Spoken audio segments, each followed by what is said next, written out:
आज के इस वीडियो में आप सभी का स्वागत है, अभिनंदन है।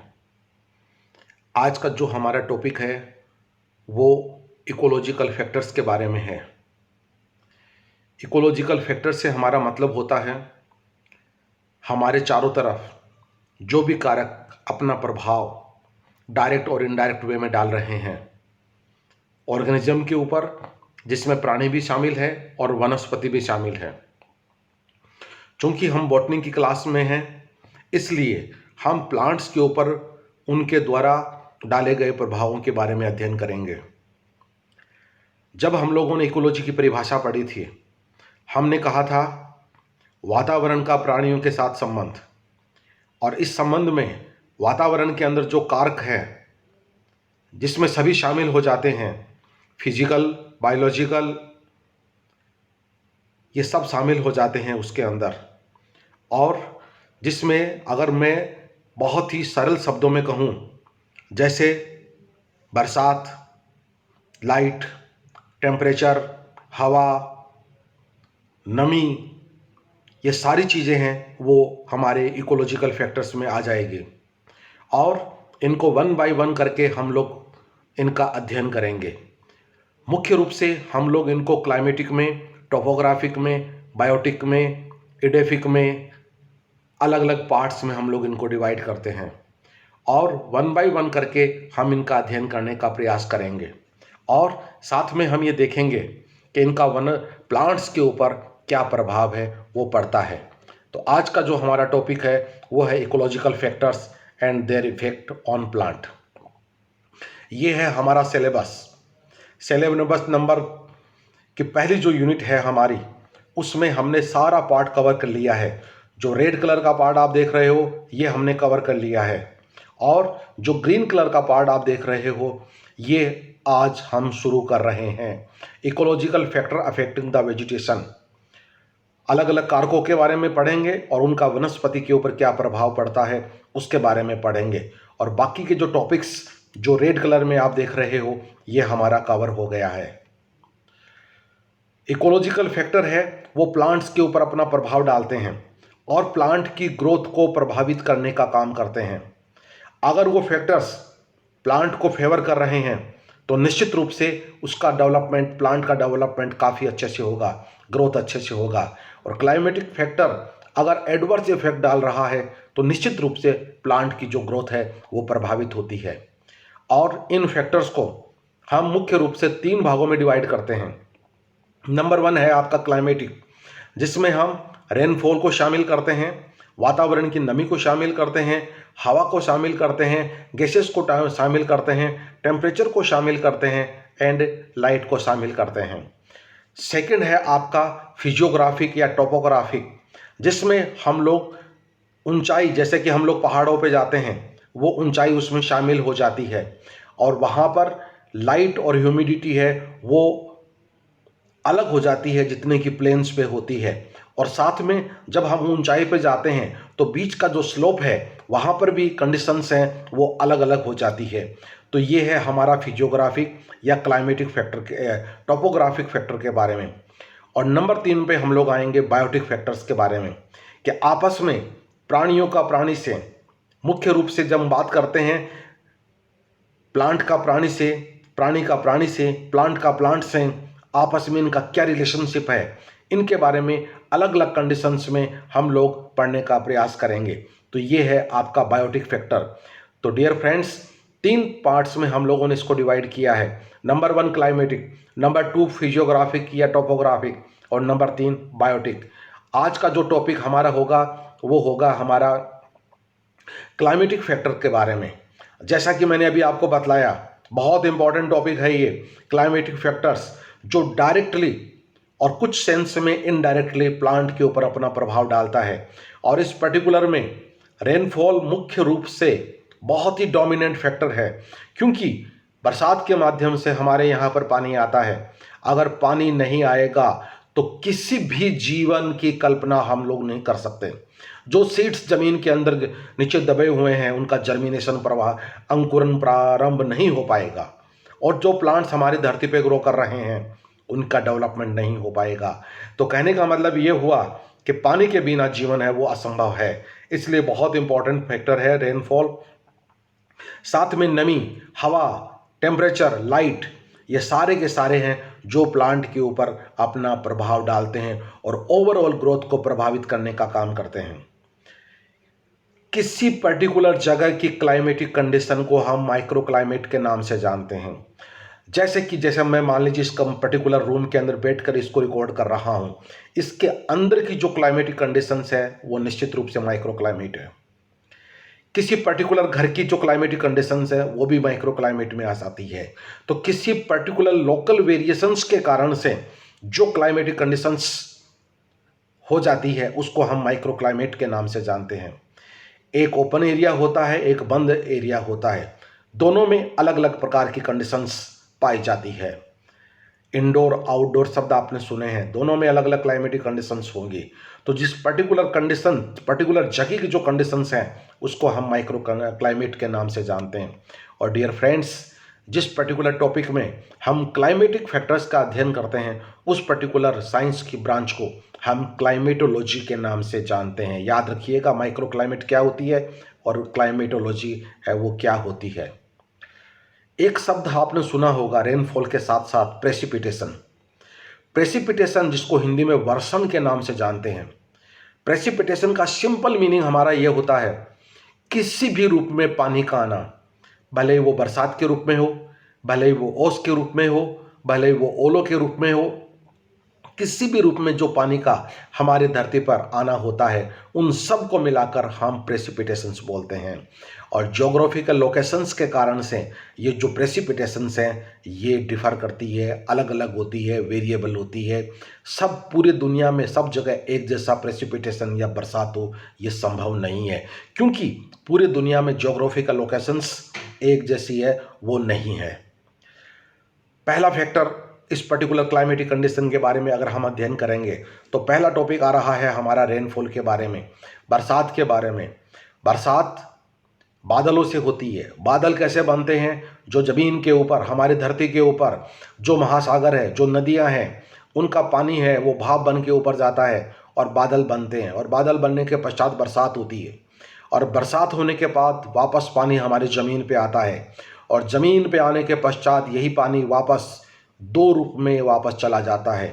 एक को हम कहते हैं इवेपोरेशन। इवेपोरेशन का मतलब ये होता है फिजिकल सरफेस से पानी का उड़ के जाना। जैसे मान लीजिए पॉन्ड है, खाली जगह पर पानी पड़ा हुआ है, वो पानी हमेशा नहीं पड़ा हुआ रहेगा, भाप बनकर सूर्य की जो किरणें आती है उससे वापस ये ऊपर चला जाता है। और ट्रांसपायरेशन का मतलब ये होता है कि लिविंग सरफेस, जो प्लांट की लिविंग सरफेस है, वहाँ से जो पानी निकल कर जा रहा है उसको हम ट्रांसपायरेशन कहते हैं। तो कहने का मतलब ये हुआ कि जो पानी धरती पर आया है वो इवेपोरेशन एंड ट्रांसपायरेशन के माध्यम से पानी वापस ऊपर चला जाता है। और इसी को हम हाइड्रोलॉजिकल साइकिल के नाम से जानते हैं, जो कि पिछले वाले वीडियो में बायोजियोकेमिकल साइकिल जो हमने पढ़ी थी उसमें हाइड्रोलॉजिकल साइकिल के बारे में हम लोगों ने पढ़ा था। डियर फ्रेंड्स, पूरे साल भर जो बरसात होती है वो एक जैसी नहीं होती है, अलग अलग होती है। हमारे यहाँ की बात अगर हम करें तो 90% से ज़्यादा बरसात हमारे यहाँ मानसून में होती है। मानसून कब आता है? हमारे जून के एंड और जुलाई के शुरू में। और कब तक रहता है? ज़्यादा से ज़्यादा 10 और 15 सितंबर तक हमारे यहाँ पर मानसून रहता है। तो 90% से ज़्यादा की जो बरसात है हमारे यहाँ पर मानसून में होती है। और रिमेनिंग 5 से 10% जो बरसात है वो सर्दी के दिनों में होती है, जिसको कि हम मावठ के नाम से जानते हैं।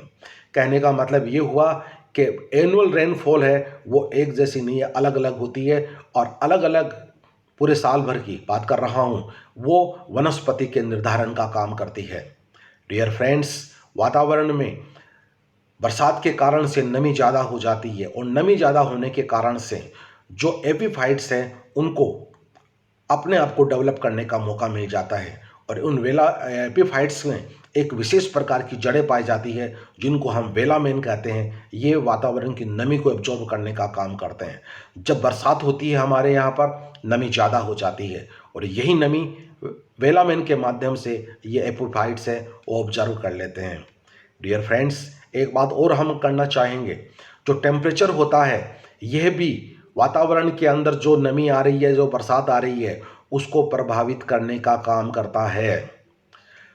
जब हल्की बरसात गर्मी के दिनों में होती है वो प्लांट के लिए कोई ज़्यादा फायदेमंद नहीं होती है, क्योंकि जब थोड़ी सी बरसात हुई और लाइट और टेम्परेचर बहुत ज़्यादा है, वो जल्दी से पानी भाप बनकर उड़कर चला जाएगा, ज़्यादा फायदेमंद नहीं हो पाएगा।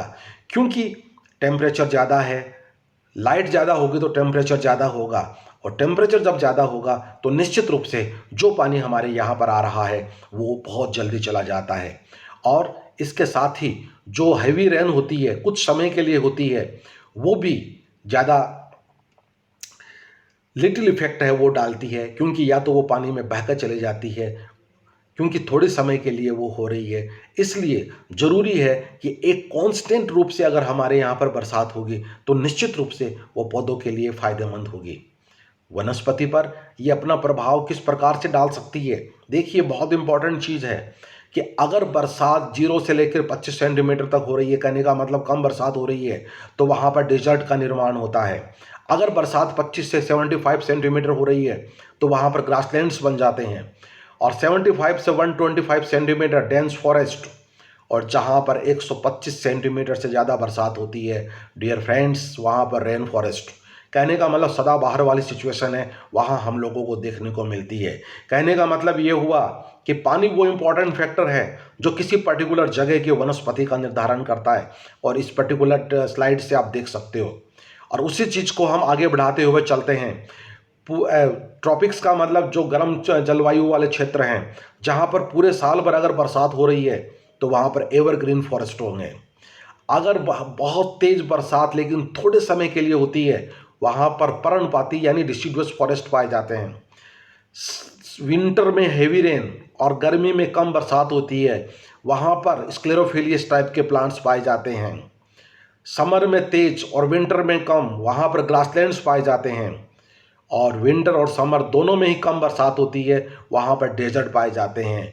इस प्रकार से बरसात किसी पर्टिकुलर जगह की वनस्पति का निर्धारण है वो कर रही है। इसके अलावा एक बहुत कॉमन सा क्लासिफिकेशन हम जानते हैं, जो प्लांट्स पानी में ही रहते हैं उनको हम हाइड्रोफाइट्स के नाम से जानते हैं। थोड़ी सी दलदल वाली सिचुएशंस, मिट्टी भी है पानी भी है, मीजोफाइट्स। और जहाँ पर पानी की बहुत ज़्यादा कमी होती है, कम पानी होता है, उसको हम जीरोफाइट्स के नाम से जानते हैं। डियर फ्रेंड्स, ये जो प्लांट्स का क्लासिफिकेशन हुआ है, वर्गीकरण हुआ है, ये पानी की अवेलेबिलिटी के कारण से हुआ है। तो आप देख सकते हो कि बरसात या जो पानी है वो किस प्रकार से वनस्पति का निर्धारण है वो करता है, और कितनी बरसात किसी पर्टिकुलर जगह पे हुई है, इसको मापने के लिए जो इंस्ट्रूमेंट हम काम में लाते हैं उसको हम कहते हैं रेन गेज मीटर। याद रखिएगा, इसके बारे में भी अक्सर पूछा जाता है। तो ये था बरसात के बारे में। और सेकंड पॉइंट में हम लोग आते हैं एटमॉस्फेरिक ह्यूमिडिटी के बारे में। वातावरण के अंदर जल वाष्प, वो जल वाष्प जो हमें दिखाई नहीं दे रहा है, जो अदृश्य है, जिसको हम देख नहीं पा रहे हैं, उसको हम ह्यूमिडिटी के नाम से जानते हैं। और ये ह्यूमिडिटी भी प्लांट को बहुत सारा देने का काम करती है। जैसा कि हम कहते हैं, डूबते को तिनके का सहारा। जब कुछ भी नहीं होता है तो यही नमी प्लांट की ग्रोथ को फेवर कर सकती है। कम से कम जब वातावरण में नमी है तो प्लांट की सरफेस को कम से कम ठंडा कर रखने का काम तो ये कर सकती है। और वातावरण में जब नमी ज़्यादा होगी तो प्लांट से निकलने वाला जो पानी है, जिसको हम ट्रांसपायरेशन के नाम से जानते हैं, वो भी कम होता है। इस कारण से जो वातावरण के अंदर नमी है, ह्यूमिडिटी है, वो भी प्लांट के डेवलपमेंट में सहायक सिद्ध होती है। यहाँ पर आप देख सकते हो कि वाटर वेपर के रूप में है, जो हमें दिखाई नहीं दे रहा है, उसको हम एटमॉस्फेरिक ह्यूमिडिटी, वायुमंडल की आर्द्रता के नाम से जानते हैं। जो पृथ्वी का सरफेस है वहाँ से पानी इवेपोरेशन होकर प्लांट की सरफेस से ट्रांसपायरेशन होकर ये हवा में चला जाता है, वातावरण में चला जाता है, और यही एटमॉस्फेरिक ह्यूमिडिटी का मेन रीज़न बनता है। और इसके साथ जो बादल होते हैं, जो कोहरा छाया होता है, उसमें भी ह्यूमिडिटी है वो पर्टिकुलरली हमें विजिबल फॉर्म में दिखाई देती है। पर्टिकुलरली फोग वाली सिचुएशन के अंदर हम देख सकते हैं कि वातावरण में हमें नमी है वो दिखाई देती है। डियर फ्रेंड्स, ह्यूमिडिटी को हम 3 भागों में डिवाइड करते हैं। Number 1 specific humidity, number 2 absolute humidity, number 3 relative humidity. Number 1 जो स्पेसिफिक ह्यूमिडिटी है उसका मतलब ये होता है कि जो वाटर वेपर है वातावरण के अंदर पर यूनिट वेट कितना है, per unit weight of air. यहाँ पर 2 चीज़ों का ध्यान रखना पड़ेगा। पहले वाले में हम पर यूनिट वेट की बात करेंगे और दूसरे वाले में पर यूनिट वॉल्यूम की बात करेंगे। तो अगर हम वेट की बात कर रहे हैं तो स्पेसिफिक ह्यूमिडिटी होगा, और वॉल्यूम की बात करेंगे तो वो होगा आपका एब्सोल्यूट ह्यूमिडिटी। सेकंड में आप देख सकते हो एक्चुअल इन एटमॉस्फेयर, जो वास्तविक रूप में जो नमी वातावरण में उपस्थित होती है उसको हम एब्सोल्यूट ह्यूमिडिटी के नाम से जानते हैं। और इसके अंदर जो वाटर प्रेजेंट होता है वेपर के रूप में वो per unit volume of air के रूप में प्रेजेंट होता है, और उसको हम एब्सोल्यूट ह्यूमिडिटी के नाम से जानते हैं। नंबर 3 में हम आते हैं रिलेटिव ह्यूमिडिटी। रिलेटिव ह्यूमिडिटी का सिंपल से मतलब ये है कि वातावरण में एक्चुअल में ह्यूमिडिटी कितनी है और उसको सैचुरेट करने के लिए कितनी नमी या पानी की आवश्यकता और होती है। उन दोनों के बीच का जो रेशियो होता है उसको हम रिलेटिव ह्यूमिडिटी के नाम से जानते हैं। मान लीजिए किसी पर्टिकुलर जगह पर 50% ह्यूमिडिटी है, सैचुरेशन का मतलब होता है 100%। तो 50 से लेकर जब 100 तक चलते हैं तो कहने का मतलब 50% नमी की आवश्यकता और है। तो इन दोनों के बीच का जो अनुपात है उसको हम रिलेटिव ह्यूमिडिटी के नाम से जानते हैं। किसी पर्टिकुलर जगह पर 80% ह्यूमिडिटी है तो सैचुरेशन के लिए उसको केवल 20% और चाहिए। ये मतलब होता है रिलेटिव ह्यूमिडिटी का मतलब। तो एक्चुअल और सैचुरेशन के बीच की जो होती है उसको हम रिलेटिव ह्यूमिडिटी के नाम से जानते हैं। डियर फ्रेंड्स, किसी पर्टिकुलर जगह पर अगर 20 डिग्री फ़ारेनहाइट टेम्परेचर इंक्रीज हो रहा है, वातावरण के अंदर नमी को गेन करने की जो कैपेसिटी है वो डबल हो जाती है। मान लीजिए वर्तमान में जो ह्यूमिडिटी है वो मान लीजिए 50% है। अगर हमने उसी वक्त 20% फ़ारेनहाइट टेम्परेचर को बढ़ा दिया है तो बढ़ाने के साथ ही 50 की जगह 100 गेन कर सकता है, वो कैपेसिटी डेवलप हो जाती है, डबल हो जाती है। तो ये चीज़ हमें ध्यान में रखनी है। तो ये था आपका रिलेटिव ह्यूमिडिटी के बारे में। और दूसरी बात जो हमें यहाँ पर ध्यान रखनी है, जो इक्वेटर होते हैं, जो विषुवत रेखा आई थिंक वहाँ पर मैक्सिमम होती है, और जैसे जैसे हम पोल की तरफ जाते हैं ये कम होती चली जाती है। इसलिए यहाँ पर लिखा गया है इक्वेटर पर ये मैक्सिमम है और सब ट्रॉपिकल रीजन और उसके आगे जब चलते हैं तो ये कम होती चली जाती है।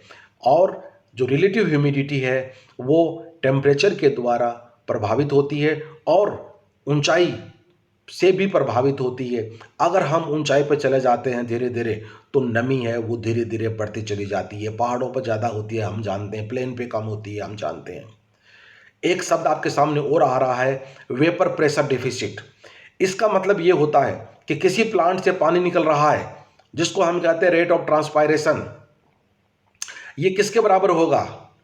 एक्चुअल में जितनी ह्यूमिडिटी प्रेजेंट है और सैचुरेट करने के लिए कितनी ह्यूमिडिटी की आवश्यकता और होती है, ये उस पर्टिकुलर प्लांट के रेट ऑफ ट्रांसपायरेशन को डिसाइड करेगा। और इसी को हम वेपर प्रेशर डेफिसिट के नाम से जानते हैं।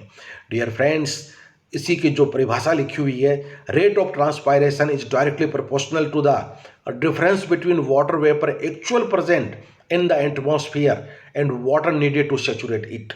कितना प्रेजेंट है और सैचुरेट करने के लिए कितने की आवश्यकता और है, इन दोनों के बीच का जो रेशियो है उसी के ऊपर उस पर्टिकुलर की जो ट्रांसपायरेशन की रेट है वो डिपेंड करती है। और इसके लिए जो टेक्निकल टर्म यूज की गई है वो है हमारी वेपर प्रेशर डेफिसिट। याद रखिएगा। अब हम आते हैं लास्ट में, इस पर्टिकुलर टॉप जो है ये ह्यूमिडिटी के बारे में क्या प्रभाव डालती है। पहला पॉइंट, निश्चित रूप से ट्रांसपायरेशन को प्रभावित करने का काम करती है। नमी कम है, ट्रांसपायरेशन की रेट ज़्यादा हो जाएगी। नमी ज़्यादा है, ट्रांसपायरेशन की रेट कम हो जाएगी। और इसके अलावा जो नेक्स्ट में बतलाया गया है, हाई टेम्परेचर के कारण से रिलेटिव ह्यूमिडिटी है वो कम होती है, और टेम्परेचर जब कम होता है तो नमी ज़्यादा हो जाती है, और यही चीज़ ट्रांसपायरेशन को प्रभावित करती है। नमी कम है, ट्रांसपायरेशन ज़्यादा होगा। नमी ज़्यादा है, ट्रांसपायरेशन कम होगा। इसके अलावा जैसा मैंने शुरू में बताया था, जो ऑर्किड्स यानी एपीफाइट्स हैं, इसके अलावा जो मॉसेस हैं, जो लाइकेन्स हैं, ये वातावरण में उपस्थित ह्यूमिडिटी के ऊपर डिपेंड करते हैं और उन्हीं से अपना जीवन चलाते हैं।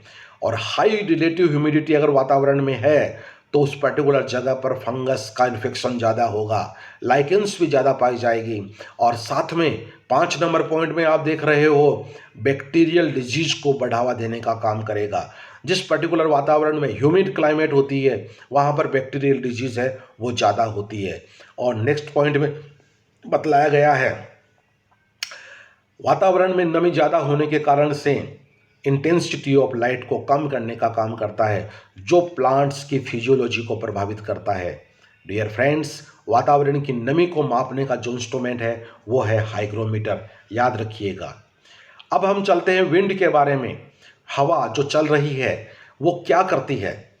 पहली बात हमें देखनी पड़ेगी, वातावरण या वायुदाब के अंदर जो परिवर्तन होता है उसके कारण से ये होता है और यह ज़्यादा से कम की तरफ चलती है। जिधर वायु दाब ज़्यादा होता है उधर से कम की तरफ चलती है।